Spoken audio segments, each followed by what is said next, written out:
Hello students, welcome back to the YouTube channel of all previous year paper. और आज मैं जिस paper को आपके साथ में डिस्कस करने वाली हूँ उसका नाम है केवीएस लाइब्रेरियन के पेपर को। ठीक है, तो as you all know that KVS librarian का जो वैकेंसी है वो ऑलरेडी आउट हो चुका था एंड काफ़ी टाइम पहले इसका नोटिफिकेशन आया था। एंड अभी तो मतलब ऐसा है कि 6 मार्च को जो है वो इसका एग्जामिनेशन भी होने वाला है। तो मैंने सोचा क्यों ना आप सभी लोगों स्टूडेंट्स के साथ में जो भी लाइब्रेरियन के लिए तैयारी कर रहे हैं उन सभी के साथ में 2018 में जो लाइब्रेरियन का पेपर हुआ था केवीएस में उसका डिस्कशन आप लोगों के साथ में कर लेती हूँ। एंड लास्ट मिनट जो आपको मैं बता सकती हूँ कि कौन से टॉपिक पे आपको बहुत ज़्यादा ध्यान देना है इस वाले पेपर के लिए, वो आपके साथ में यहाँ पे मैं शेयर कर देती हूँ। ठीक है, एज़ यू नो कि जो हमारा पिछले वाला जो पैटर्न था 2018 में ही इसका लास्ट एग्जामिनेशन हुआ था, उसके बाद में डायरेक्टली अब 2023 में हो रहा है। पैटर्न में चेंज हो गया है, नंबर ऑफ़ क्वेश्चंस में चेंज हो गया है। ठीक है, तो ये वाला डिस्कशन करने से पहले ना सबसे पहले मैं आपको ना एक छोटा सा ब्रीफ कर देती हूँ कि जो हमारा नया पैटर्न आया है उसमें क्या क्या चीज़ें होने वाली है। ठीक है, तो सबसे पहले तो आपको मालूम ही है कि लाइक 350 प्लस वैकेंसी आई है इस बार केवीएस लाइब्रेरियन में ओवरऑल मिला के। पिछली बार के मुकाबले अब की बार जो हमारा टाइम है वो कितना टाइम है, 3 आवर का टाइम हमें मिला है, यानी कि 180 मिनट का हमारे को टाइम मिला हुआ है। इसका जो पेपर है वो है 6 मार्च को। ठीक है, साथ में ये जो 6 मार्च को पेपर है वो आपका लाइक रिटन पेपर है, यानी कि ऑनलाइन पेपर रहेगा। लेकिन उसके बाद में आपका प्रोफेशनल कॉम्पिटेंसी टेस्ट भी होगा जो 60 मार्क्स का रहेगा, जिसमें 30 मार्क्स में आपका इंटरव्यू होगा एंड 30 मार्क्स का आपका एक डेमो टीचिंग वाला पार्ट रहेगा। ठीक है, अब उसके बाद में नेक्स्ट बात कर लेते हैं कि मैम इसमें कौन कौन से सब्जेक्ट्स आ रहे हैं और उसमें कितना कितना वेटेज है। ठीक है, तो अब की बार हमारा जो इंग्लिश और हिंदी का वेटेज रहेगा वो कितने का रहेगा, 15-15 क्वेश्चन का रहेगा, यानी कि 15-15 मार्क्स का रहेगा। तो 30 मार्क्स हो गया आपका पार्ट 1 का। उसके बाद में नेक्स्ट आपका जो पार्ट 2 रहेगा उसमें general knowledge and current affair रहेगा जो 20 मार्क्स का आ रहा होगा। फिर नेक्स्ट जो पार्ट रहेगा वो रहेगा रीजनिंग का, जहाँ पे और फिर से आपको 20 क्वेश्चन रीजनिंग के देखने के लिए मिलेंगे एंड रिमेनिंग 10 क्वेश्चन जो होंगे वो आपको कंप्यूटर सब्जेक्ट के आ रहे होंगे। तो मैं ये कंक्लूड करूँगी कि लाइक जो पार्ट 2 है वो आपका 50 मार्क्स का यहाँ पे आ रहा होगा। तो 80 मार्क्स ही आपके हो गए, 80 मार्क्स 80 क्वेश्चन ही हो गए। अब जो बचेगा वो रहेगा आपका 100 क्वेश्चन रहेंगे। 100 क्वेश्चन 100 मार्क्स जो आपका रहेगा वो प्योरली आपका जो रहेगा सब्जेक्ट स्पेसिफिक रहेगा, यानी कि वो लाइब्रेरी का आपका रहने वाला है। ठीक है, पिछली बार जो पेपर हुआ था और अब की बार जो पेपर होगा उसमें क्या डिफरेंस है वो अभी मैं जब आपके साथ में प्रीवियस ईयर पेपर डिस्कस करूंगी तो आपको यहाँ पे समझ में आ जाएगा। ठीक है, चलो अब शुरू कर लेते हैं फटाफट से हमारा डिस्कशन। तो सबसे पहला जो मुझे यहाँ पे सब्जेक्ट दिख रहा है स्टूडेंट, वो दिख रहा है जनरल इंग्लिश का पार्ट 1 का पेपर दिख रहा है। और जल्दी से मैं आपको टॉपिक रीड आउट कर देती हूँ कि कौन कौन से टॉपिक्स यहाँ पे क्वेश्चन आपको पूछे गए हैं, और उन्हीं टॉपिक्स को यार अच्छी तरीके से रिवाइज कर लेना और उनको प्रिपेयर कर लेना इस बार के लिए भी। ठीक है, चलो देख लेते हैं यहाँ पे क्या दिया हुआ है। In the following item a word is followed by 4 explanatory expression, choose expression which best describe the word, यानी कि आपको एक वर्ड दिया गया है और आपको बताना है बेसिक सिंपल सा मीनिंग उसका बताना है कि इस वर्ड का सबसे ज़्यादा जो मिलता जुलता मीनिंग है वो क्या होगा। तो इंसॉल्वेंट का मतलब क्या होता है स्टूडेंट, इंसॉल्वेंट का मतलब होता है कि ऐसा पर्सन जो किसी दूसरे पर्सन का जो उसे कर्जा लिया होता है वो उसको चुका नहीं पाता है, यानी कि डेट जब वो नहीं अपना चुका पाता है तो वो इंसॉल्वेंट घोषित कर दिया जाता है। यहाँ पे फिर से एक और वर्ड दे दिया टर्न कोड। टर्न कोड का आपको मीनिंग बताना है। उसके बाद में आपको सिनोनिम्स और एंटोनिम्स की जानकारी होनी चाहिए, बिकॉज सिनोनिम्स और एंटोनिम्स का जो क्वेश्चन है वो यहाँ पे पूछा गया है। नेक्स्ट जो आपसे यहाँ पे पूछा गया है वो आपसे किया गया है कि आपको बताना है कि क्या इम्प्रोवाइजेशन कर सकते हैं आप सेंटेंस में। आपको सेंटेंस दिया गया है उसमें अंडरलाइन वर्ड करके दी गई है और आपसे पूछा गया है कि इसमें क्या इम्प्रोवाइजेशन होना चाहिए। ठीक है, नेक्स्ट अगर मैं बात करूँ तो आपसे पूछा गया है कि फिर से वही आपको एक वर्ड दे दिया और पूछा गया है कि क्या इसका मीनिंग हो सकता है, like through thick and thin, यानी थ्रू थिक एंड थिन का मतलब क्या होता है, अंडर ऑल कंडीशन, मतलब कि हर तरीके के कंडीशंस में किसी का साथ देना या हर टाइप का जो कंडीशन होता है उसका मतलब ये हो जाता है। ठीक है, अब यहाँ पे आपसे एरर स्पॉटिंग भी पूछा हुआ है। तो यार एरर स्पॉटिंग जो होता है ना वो बहुत ही ज़्यादा इंपॉर्टेंट टॉपिक होता है for all the exam point of view. कोई सा भी एग्जाम में बैठ जाओ, केवीएस में बैठ जाओ, एमपी के एग्जामिनेशन में बैठ जाओ, बैंक में बैठ जाओ, एसएससी में बैठ जाओ, एरर स्पॉटिंग आता है। तो एरर स्पॉटिंग को अच्छी तरीके से प्रिपेयर कर लो। ठीक है, नेक्स्ट आपसे फिर से आपको नेक्स्ट में बोला गया है फिल इन द ब्लैंक दिया गया है, मतलब कि फिल इन द ब्लैंक्स आपको फिल करना है, ऑप्शन दिया गया है। तो यहाँ पे हमने देखा 10 क्वेश्चन इंग्लिश के थे, बहुत ही सिंपल है इंग्लिश के क्वेश्चन, बहुत ज़्यादा मतलब मैं कहूँगी टफ क्वेश्चन तो नहीं है बिल्कुल भी, आप इजीली इसको क्रैक कर सकते हो अपने पेपर में। इस बार इंग्लिश में कितने पेपर क्वेश्चन आएंगे बेटा, 15 आएंगे। ठीक है, पिछले बार आए थे 10 क्वेश्चन, लेकिन इस बार कितने आएंगे, 15 आएंगे, तो 5 क्वेश्चन और एक्स्ट्रा आएंगे। लेकिन मान के चलो कि बहुत ज़्यादा आपको परेशानी नहीं करनी है। Fill in the blank, synonyms, antonyms और ये जो फ्रेजल वर्ब्स वगैरह होते हैं, मीनिंग्स, इन्हीं के इर्द गिर्द हमारा जो है वो पेपर घूमेगा, तो इन्हीं को अच्छे तरीके से आपको स्ट्रॉन्ग करना है प्रिपेयर, और साथ में एरर स्पॉटिंग। ठीक है, चलो अब जल्दी से मूव करते हैं जनरल हिंदी की तरफ। जनरल हिंदी बहुत ईजी सब्जेक्ट, आराम से आप लोग कर सकते हो, कोई परेशानी की बात नहीं है यहाँ पे। इसमें भी 10 क्वेश्चन आए थे आपके, पिछले बार का जो पेपर हुआ था उसमें, इसमें भी आपके 10 क्वेश्चन आए थे, लेकिन इस बार कितने आएंगे, 15 क्वेश्चन आएंगे। फटाफट से देख लेते हैं। यहाँ पे जो मुझे मेजर वेटेज दिख रहा है ना स्टूडेंट्स, वो मुझे दिख रहा है लाइक उपसर्ग और प्रत्यय। उपसर्ग और प्रत्यय सीख लो, अलंकार सीख लो, क्योंकि देखो प्रीवियस ईयर पेपर में भी आपको दिख रहा है उपसर्ग से क्वेश्चन आया हुआ है, प्रत्यय से क्वेश्चन आया हुआ है, उपसर्ग से क्वेश्चन है, अलंकार से क्वेश्चन है। ठीक है, नेक्स्ट आपसे पूछा गया है हिंदी की लिपि क्या है, मतलब कि हिंदी भाषा है जो उसकी लिपि क्या है, तो we all know that Devanagari आपकी लिपि है। यहाँ पे आपसे ना पोएट्स हो गए, ऑथर्स हो गए ना, उनके बारे में भी पूछा गया, जैसे कि कौन सा नाटक जयशंकर प्रसाद द्वारा रचित नहीं है, यानी कि आपको क्या है ना, जो आपके फेमस पोएट्स कवि वगैरह है ना, आप लोगों को उनने जो रचनाएं करी हैं उसके बारे में भी आपको यहाँ पे पढ़ के जाना होगा। ठीक है, यहाँ पे आपको एक और पूछा गया है, क्रिया विशेषण से शब्द आपको यहाँ पे पूछ लिया गया है, अलंकार से पूछा गया है, यहाँ पे आपसे पूछा गया है उपयुक्त वाक्य में रेखांकित पद है, यानी कि आपको अंडरलाइन वर्ड दे दिया गया और पूछा गया है कि यार ये क्या है, ये विशेषण है, क्रिया है, सर्वनाम है, संज्ञा है, ये चीज़ आपसे पूछ ली गई है। लेकिन घबराने की ज़रूरत नहीं है, बहुत ही सिंपल आता है हिंदी का पार्ट भी, हिंदी स्ट्रॉन्ग है, इजीली कर सकते हो, 15 क्वेश्चन आराम से आप क्रैक कर पाओगे। 15 आउट ऑफ 15 भी अगर नहीं कर पाते हो तो जो मैं आपको टॉपिक बता रही हूँ ना कि लाइक अलंकार कर लो, उपसर्ग प्रत्यय हो गए, ये थोड़ी सी रचनाएं जो हो गई हैं, ये सारी चीज़ें अगर पढ़ लोगे ना, आप इजीली अपने पेपर को यहाँ पे क्रैक कर पाओगे। ठीक है, चलो जल्दी से मूव करते हैं थर्ड, अपना जो पेपर 2 है, पार्ट 2 है, उसकी तरफ। पार्ट 2 में आपको क्या बोला है, general knowledge and current affair. अब की बार का भी पैटर्न में भी general knowledge and current affair है, लेकिन इस बार वो कितने मार्क्स का है, अब की बार वो जो है 20 मार्क्स का रहेगा, लेकिन पिछली बार वो कितने का था, सिर्फ 10 मार्क्स का था। ठीक है, चलो अभी यहाँ पे क्वेश्चन क्या है, which among the following is not a statutory commission set up by a law of parliament. ठीक है, क्या हो गया, जीके का क्वेश्चन हो गया, बहुत इजीली अगर पढ़ा हुआ है तो आप अच्छी तरीके से कर सकते हो। फिर नेक्स्ट आपसे पूछ लिया, what among the following was observed on March 2018। अभी तक आपने देखा होगा कि हमने जितने भी पेपर डिस्कस करे हैं ना, हर पेपर में ऑब्जर्वेशन डे वाला कोई ना कोई क्वेश्चन आते ही है, मतलब कि 20 मार्च को क्या ऑब्जर्व किया जा रहा है, मतलब कौन सा दिन मनाया जा रहा है। तो इस टाइप के क्वेश्चन जो होते हैं ना, इनका एक बना के रखो, एक अपना ना नोट डाउन करके रखो कि इस दिन पे ऑब्जर्व किया जाता है, क्योंकि ये आ रहे हैं पेपर में इस टाइप के क्वेश्चंस। ठीक है, नेक्स्ट आपसे ना यहाँ पे करंट अफेयर्स के क्वेश्चन भी पूछे जा सकते हैं, और ये पेपर कैसा है, बाइलिंगुअल है, इंग्लिश में भी है हिंदी में भी है। ठीक है, तो जिसमें आपको समझ में अच्छी तरीके से आए उस पेपर को आप उस लैंग्वेज में अटेम्प्ट करना। नेक्स्ट आपसे यहाँ पे पूछा गया है, which of the following countries is not a member of association of south east Asian Nations. ये ठीक है, यहाँ पे फिर से एक और जीके का ये क्वेश्चन हो गया। नेक्स्ट आपसे पूछा गया है यहाँ पे which one of the following element is not the part of a hydrological cycle. Hydrological cycle का कौन सा जो है वो यहाँ पे पार्ट नहीं है। नेक्स्ट अगर मैं देखूँ तो आपसे पूछा गया है करंट अफेयर का क्वेश्चन, जहाँ पे आपसे पूछा है where among the following was the Asian para games held in October 2018 है। करंट अफेयर का क्वेश्चन हो गया, पूछ लिया कि यार ये जो आपका एशियन पैरा गेम्स जो हुआ था वो 2018 में कहाँ पे हेल्ड हुआ था। ठीक है, बहुत इजीली आप लोग कर सकते हो, कोई इशू नहीं है, बस थोड़ा सा अपने को क्या करना है, थोड़ा सा मतलब अपनी प्रिपरेशन को अच्छी तरीके से करना है और आप इजीली इसको भी क्रैक कर पाओगे।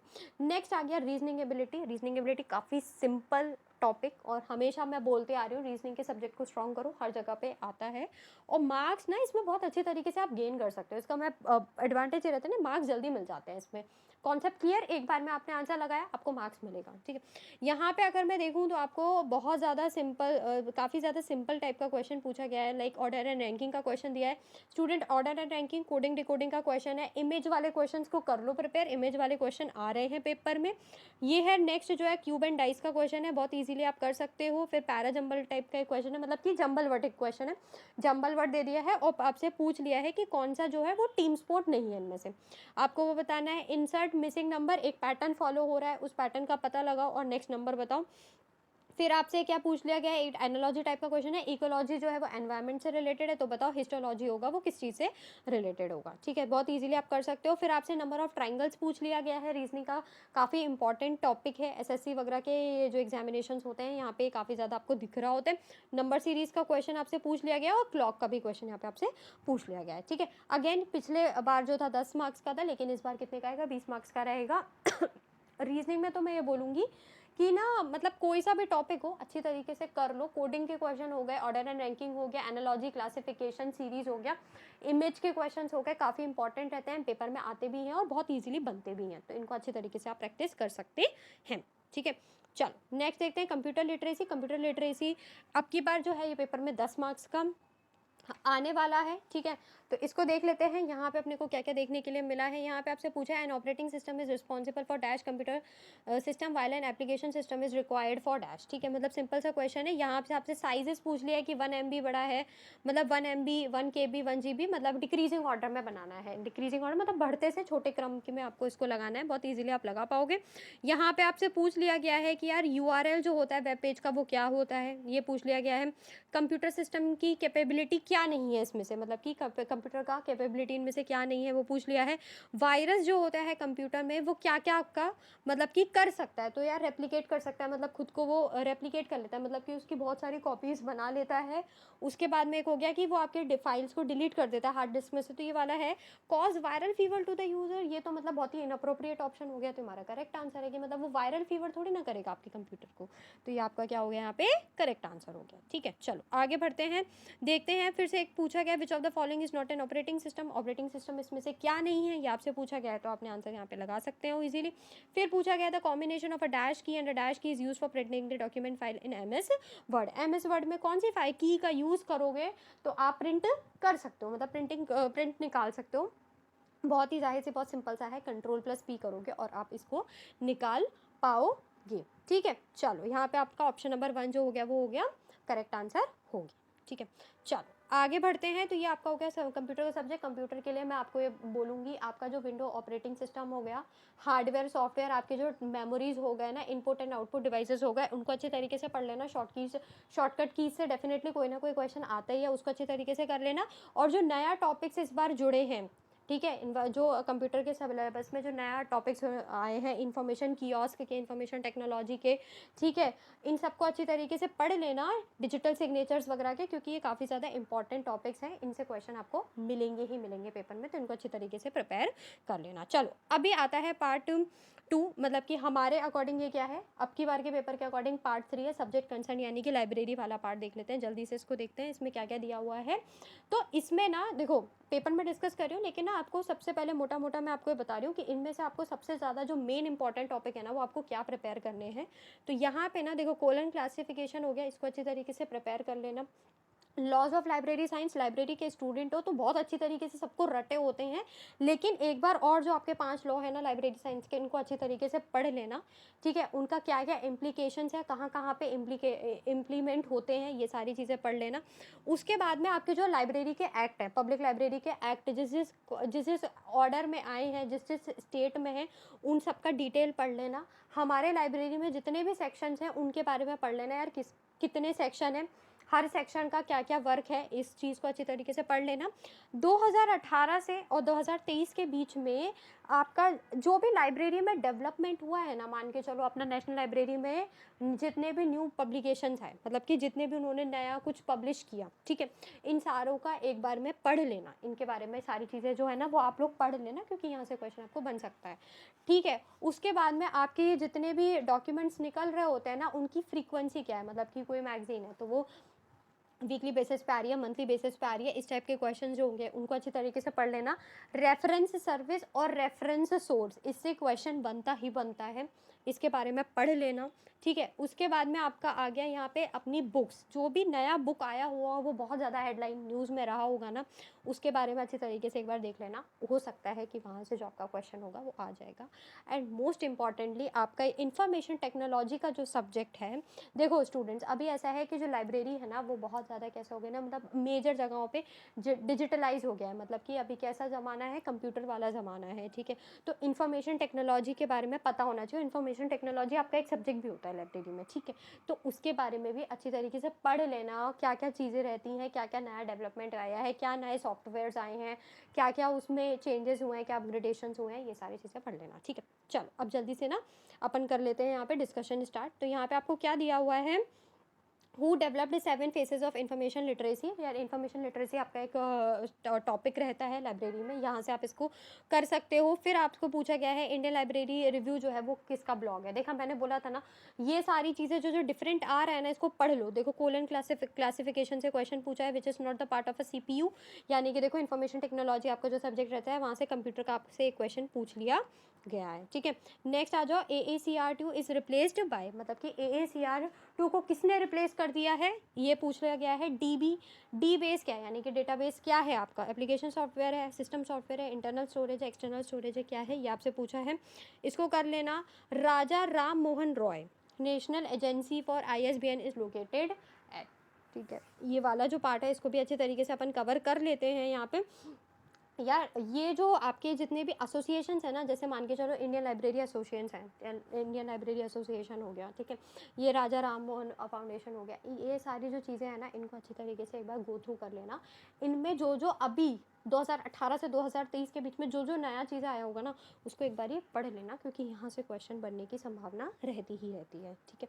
आपका जो भी मेजर इंस्टीट्यूशन है, जैसे कि ये नासडॉक हो गया, निस्केयर हो गया, डेसीडॉक हो गया, ये इनके द्वारा जो भी नया चीज़ आया हो, कुछ नया पब्लिशिंग इन लोगों ने किया हो, उसके बारे में एक बारी ज़रूर देख लेना, ठीक है। चल नेक्स्ट देखते हैं क्या दिया हुआ है। Database Indian patents is published by, ठीक है, तो यहाँ पे क्या दिया हुआ है, निस्केयर दिया हुआ है, नास्टॉक दिया हुआ है, निस्टाडेस दिया है, डेसीडॉक दिया हुआ है, ठीक है। नेक्स्ट मैं देख लेती हूँ, दिया हुआ है आपको national book trust NBT is an autonomous organisational functioning now under the aegis of, यहाँ पे एक और आपको पूछ लिया गया है कि आपको एक एजेंसी दिया हुआ है, आपको पूछा हुआ है कि वो किस मिनिस्ट्री के अंदर आती है, मिनिस्ट्री ऑफ HRD के अंदर है, मिनिस्ट्री ऑफ फाइनेंस के अंदर है।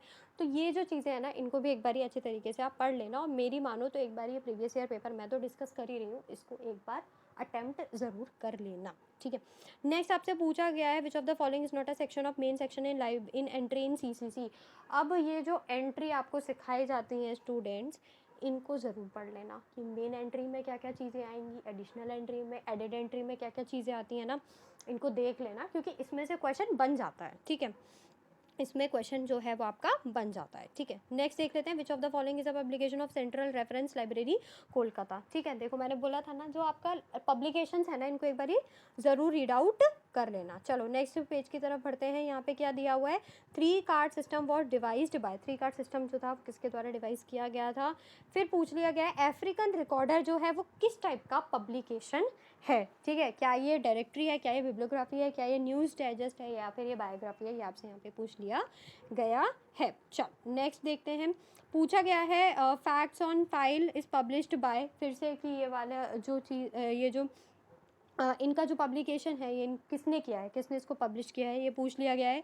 फिर देखो मैंने बोला था ना, पब्लिक लाइब्रेरी एक्ट वगैरह जो है इनको अच्छी तरीके से देख लेना। अब देखो क्वेश्चन भी पूछा है, arrange the following state public acts in chronological order, ठीक है, इसीलिए बोल रही थी पब्लिक लाइब्रेरी एक्ट को तो एक बार अच्छी तरीके से देख लेना।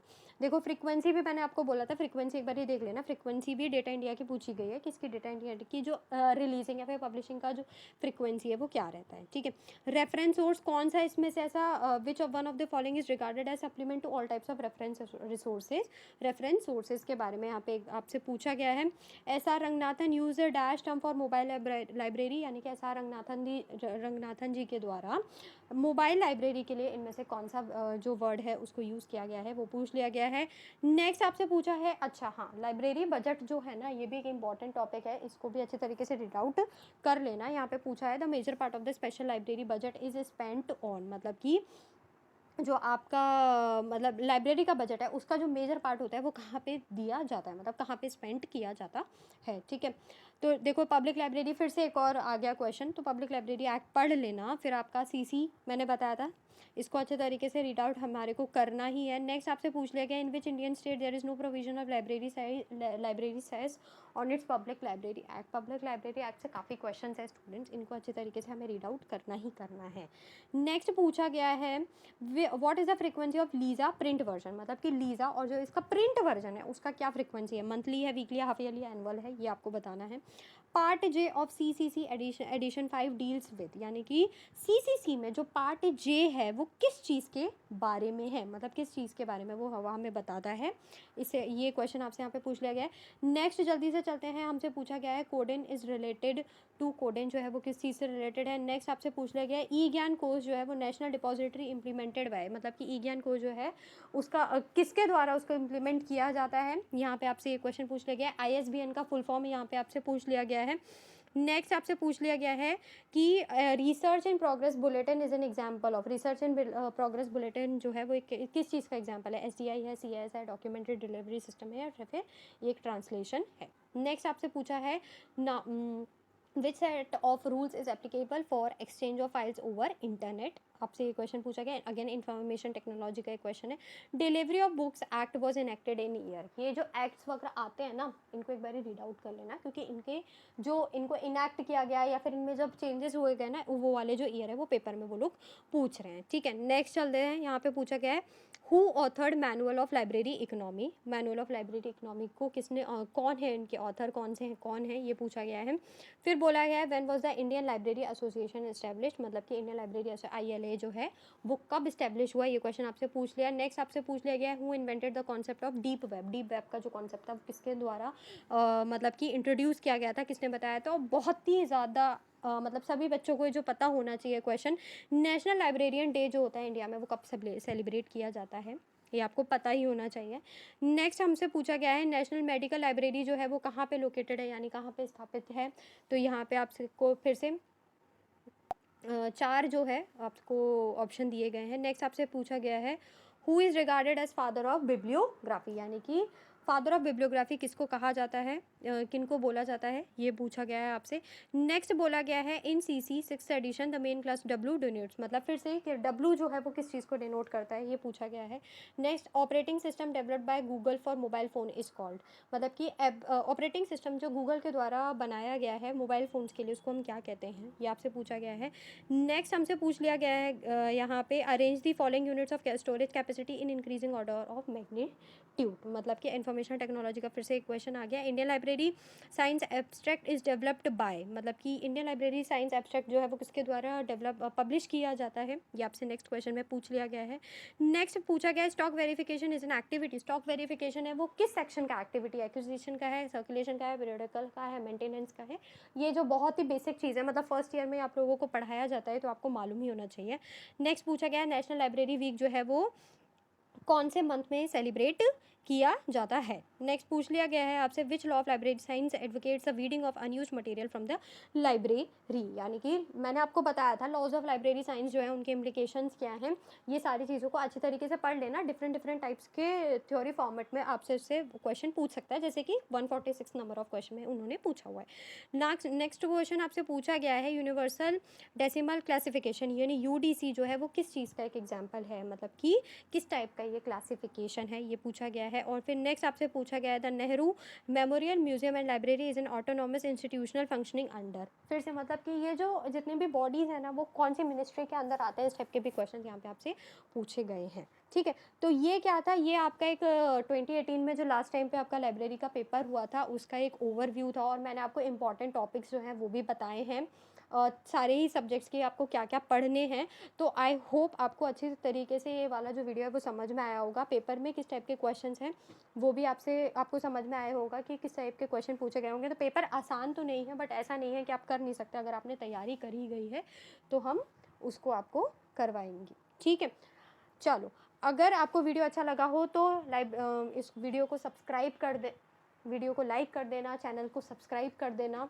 ठीक है, ऐसे ही हम लोगों के जितने भी न्यू नोटिफिकेशंस आने वाले हैं हम उसके प्रीवियस ईयर पेपर को यहाँ पे आपके साथ में लाएंगे। और लाइब्रेरी की अगर आप तैयारी कर रहे हो तो लाइब्रेरी में जितने भी पेपर होते हैं हम उन सभी के प्रीवियस ईयर पेपर यहाँ पे आपके साथ में शेयर करेंगे, चाहे वो NBS का हो चाहे DSSB का हो, हम आपके साथ में उसको शेयर करेंगे, मैं आपके साथ में उसको डिस्कस करूँगी। ठीक है, all the very best, thank you.